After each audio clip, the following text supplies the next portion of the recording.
ဂျပန်မှာငွေစုကျင်ရင်မဖြစ်မနေပြောင်းလဲတဲ့အလေးကျင့်ခုနှစ်ခုဂျပန်မှာအလုပ်လုပ်တာတစ်နှစ်ရှိလာပြီမဲ့လက်ထက်မှာငွေမကျန်ဘူးဆိုတဲ့သူတွေရှိသလိုလစာအတူတူရပြီမဲ့တစ်နှစ်အတွင်းရန်သိန်းချီစုနိုင်တဲ့သူတွေလည်းရှိပါတယ်နော်ဒီမြောက်ရဲ့ကွာခြားချက်ကလစာပမာဏမဟုတ်ပါဘူးရှင်နေ့စဉ်လုပ်နေတဲ့အလေးကျင့်တွေပါတချို့အလေးကျင့်တွေကနေတိုင်းတင်ပစံကိုမသိမသာညှို့နေစေတယ်တချို့အလေးကျင့်တွေကတော့ငွေကိုတဖြည်းဖြည်းတိုးလာစေပါတယ်ဒါကြောင့်ဒီနေ့ဗီဒီယိုထဲမှာတော့ဂျပန်မှာငွေစုကျင်နေဆိုရင်မဖြစ်မနေပြောင်းလဲတဲ့အလေးကျင့်ခုနှစ်ခုကိုမျှဝေပေးသွားမှာဖြစ်ပါတယ်ရှင်ဒီခုနှစ်ချက်ထဲကနှစ်ချက်သုံးချက်လောက်ကိုတောင်စပြီးတော့ပြောင်းလဲနိုင်မယ်ဆိုရင်တော့တစ်နှစ်ကြာတဲ့အခါတည့်ရငွေကြေးအခြေအနေကအခုနဲ့မတူတော့တာကိုသတိထားမိလာနိုင်ပါတယ်နံပါတ်9လဆောင်ဝင်တာနဲ့အရင်ဆုံးငွေစုတဲ့အလေးအကျင့်လူတော်တော်များများကအသုံးစိတ်တွေအရင်သုံးပြီးတော့လက်ကုံမှကျန်တဲ့ငွေကိုစုဖို့စဉ်းစားကြပါတယ်ဒါပေမဲ့တကယ်ငွေစုနိုင်တဲ့သူတွေကတော့ဒီလိုမဟုတ်ပါဘူးနော်လဆောင်ဝင်တဲ့နေ့မှာကိုစုမဲ့ငွေကိုအရင်ဆုံးဖယ်ထားလိုက်ကြပါတယ်ဥပမာတစ်လကိုရန်3000ပဲဖြစ်ဖြစ်ရန်9000ပဲဖြစ်ဖြစ်အရင်ဆုံးတည်တံ့ဖယ်ထားလိုက်ပြီးတော့ကျန်တဲ့ငွေကိုပဲတစ်လစာအသုံးစိတ်အဖြစ်သတ်မှတ်ကြပါတယ်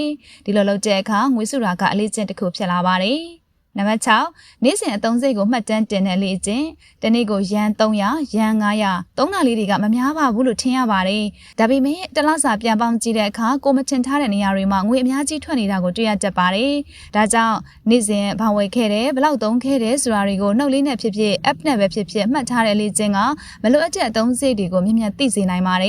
်တချို့လူတွေကအမှတ်စရာမလိုပါဘူးလို့ထင်ကြပါတယ်နော်ဒါပေမဲ့မမှတ်ချက်ငွေကအများဆုံးပျောက်တတ်တဲ့ငွေဖြစ်နေတတ်ပါတယ်နံပါတ်5ဘတ်ဂျက်ရေးတဲ့အလေးကျင့်တစ်လကိုဘယ်လောက်ဝင်ငွေရတယ်ဆိုတာသိတဲ့လူတွေအများကြီးရှိပါတယ်ဒါပေမဲ့တစ်လဘယ်လောက်သုံးနေတယ်ဆိုတာတိတိကျကျသိတဲ့သူကတော့မများပါဘူးရှင်ဒါကြောင့်လတိုင်းဘတ်ဂျက်လေးတစ်ခုရေးကြည့်ပါဥပမာအိမ်လကဘယ်လောက်အစားအသောက်ဘယ်လောက်ဖုန်းပေဘယ်လောက်သွားလာစေဘယ်လောက်ငွေစုဘယ်လောက်ဒီလိုအမျိုးအစားခွဲပြီးတော့ရေးထားလိုက်မယ်ဆိုရင်ကိုယ်ပဲနေရာမှာအသုံးများနေလဲဆိုတာချက်ချင်းမြင်လာပါလိမ့်မယ်ဘတ်ဂျက်ရှိတဲ့သူကငွေကိုထိန်းနိုင်တယ်ဘတ်ဂျက်မရှိတဲ့သူကတော့ငွေကသူ့ကိုထိန်းသွားတတ်ပါတယ်နံပါတ်4 convenience store ချက် supermarket ကိုပို့အသုံးများတဲ့လေ့ကျင့်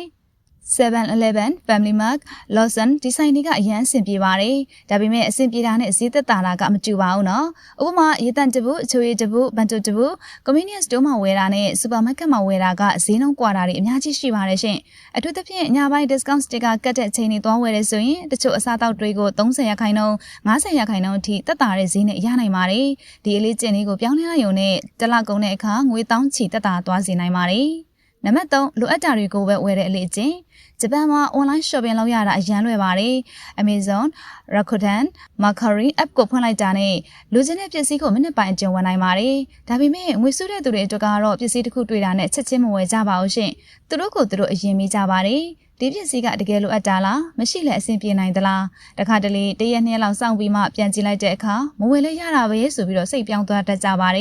်ဒီအလေးကျင့်လေးကတစ်နှစ်အတွင်းငွေအများကြီးစုနိုင်စေတဲ့အလေးကျင့်တစ်ခုဖြစ်ပါတယ်နံပါတ်2 point card နဲ့ campaign တွေကိုအသုံးချတဲ့အလေးကျင့်ဂျပန်မှာဈေးဝယ်တဲ့အခါမှာ point card မေးတာကိုသတိထားမိကြမှာပါတချို့လူတွေက point နည်းနည်းပဲရမှာပါဆိုပြီးတော့စိတ်ဝင်စားကြပါဘူးဒါပေမဲ့နေ့စဉ်ဈေးဝယ်တာဆေးဝယ်တာအိမ်သုံးဆောင်ဝယ်တာတွေကို point စုထားမယ်ဆိုရင်တစ်နှစ်အတွင်း point တော်တော်များများရလာနိုင်ပါတယ်အဲ့ဒီ point နေနဲ့နောက်တစ်ခါဈေးဝယ်တဲ့အခါငွေသားအစားအသုံးပြုလို့ရပါတယ်ဒါအပြင် PayPay, Rakuten Pay စတဲ့ cashless payment app တွေကနေပြီးတော့လေ campaign တွေမကြာခဏရှိတတ်ပါတယ်ဒီလိုအခွင့်အရေးတွေကိုသိပြီးတော့အသုံးချတတ်တဲ့သူတွေကတခြားသူတွေထက်ငွေပို့ပြီးတော့သက်သာနိုင်ပါတယ်နံပါတ်1ငွေစုဖို့ရည်မှန်းချက်ထားတဲ့အလေးကျင့်နောက်ဆုံးပြောင်းတဲ့အလေးကျင့်ကတော့ငွေစုဖို့ရည်မှန်းချက်တစ်ခုထားတာပါရှင်ငွေစုမယ်လို့ပဲစဉ်းစားထားရင်များသောအားဖြင့်မစုဖြစ်ပါဘူးဒါပေမဲ့6လအတွင်းရန်3သိန်းစုမယ်ဒီနှစ်အတွင်းမြန်မာပြည်ပြန်မှုရန်5သိန်းစုမယ်ကားဝယ်ဖို့ရန်10သိန်းစုမယ်ဆိုတဲ့ရည်မှန်းချက်ရှိလာတဲ့အခါအသုံးစရိတ်တိုင်းကိုပို့ပြီးတော့သတိထားလာတတ်ပါတယ်ငွေစုတာကကိုပင်မအောင်ချွေတာမဟုတ်ပါဘူးရှင်ကိုအနာဂတ်အတွက်ဒီနေ့ကလေးကပြင်ဆင်နေတာဖြစ်ပါတယ်ဟုတ်ကဲ့ပါရှင်ဒီနေ့မျှဝေပေးခဲ့တဲ့ဂျပန်မှာငွေစုခြင်းမဖြစ်မနေပြောင်းလဲတဲ့အလေးကျင့်9ခုကတော့နံပါတ်9လစာဝန်တာနဲ့အရင်ဆုံးငွေစုတဲ့အလေးကျင့်နံပါတ်6နေ့စဉ်အသုံးစရိတ်ကိုမှတ်တမ်းတင်တဲ့အလေးကျင့်နံပါတ်5ဘတ်ဂျက်ရေးတဲ့အလေးကျင့်နံပါတ်4 convenience store တွေထက် supermarket ကိုပို့အသုံးပြုတဲ့အလေးကျင့်နံပါတ်3လိုအပ်တာတွေကိုပဲဝယ်တဲ့အလေးကျင့်နံပါတ်2 point card နဲ့ campaign တွေကိုအသုံးချတဲ့အလေးကျင့်နံပါတ်1ငွေစုဖို့ရည်မှန်းချက်ထားတဲ့အလေးကျင့်ဒီခုနှစ်ချက်ထဲကအားလုံးကိုတပြိုင်နက်တည်းပြောင်းလဲဖို့မလိုပါဘူးဒီနေ့ကစပြီးတော့တစ်ချက်ပဲဖြစ်ဖြစ်စပြီးတော့ပြောင်းလဲကြည့်ပါနော်အလေးကျင့်သေးသေးလေးတစ်ခုကတစ်နှစ်ကြာတဲ့အခါတင်းရငွေကြေးအခြေအနေကိုအများကြီးပြောင်းလဲပေးနိုင်ပါတယ